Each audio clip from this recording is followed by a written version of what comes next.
اگلا سوال جو ہے وہ یہ کہ اگر کسی ہوٹل کا باورچی غیر مسلم ہو، انہوں نے لگتا ہے سارے پورا شہر گھوما ہے، اگر کسی ہوٹل کا باورچی غیر مسلم ہو، اس میں کھانے کا کیا حکم ہے؟ حکم ایک ہی ہے، اگر آپ کو یقین ہے کہ اس باورچی نے گیلے ہاتھ یا تو اس کھانے کو ٹچ کیے ہیں یا بعد میں اس کھانے میں ہاتھ مارا ہے، کسی بھی طرح سے ٹچنگ ہوئی ہے سکن کی اس کی اس کھانے کے ساتھ، تری کے ساتھ، تو کھانا نجس ہے۔ لیکن اگر فرض کریں آپ کو نہیں معلوم اس نے ٹچ کیا ہے یا نہیں کیا ہے، چاہے دل یہی کہہ، جو میں نے قصہ سنایا تھا آپ کو امام کا، چاہے آپ کو دل یہی کہہ رہا ہو کہ کیا ہی ہوگا، اس کے بغیر کیسے پکایا ہوگا، لیکن اس کے باوجود اس کے بغیر بھی پکانے کی گنجائشیں ہوتی ہیں، درست؟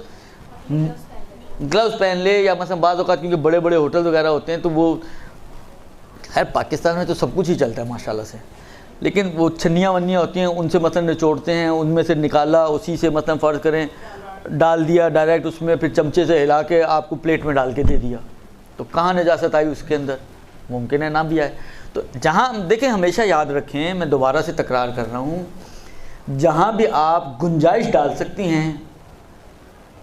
کہ یہ نجس نہ ہوا ہو ظاہری نجاست سے، اس کے ہاتھ واتھ نہ لگے ہوں، وہاں پر آپ کے لیے وہ کھانا پاک ہے۔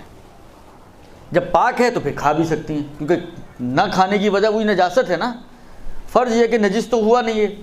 تو جب وہ پاک ہے تو آپ کھا بھی سکتی ہیں، تو کھانے میں بھی کوئی مشکل نہیں ہے، درست؟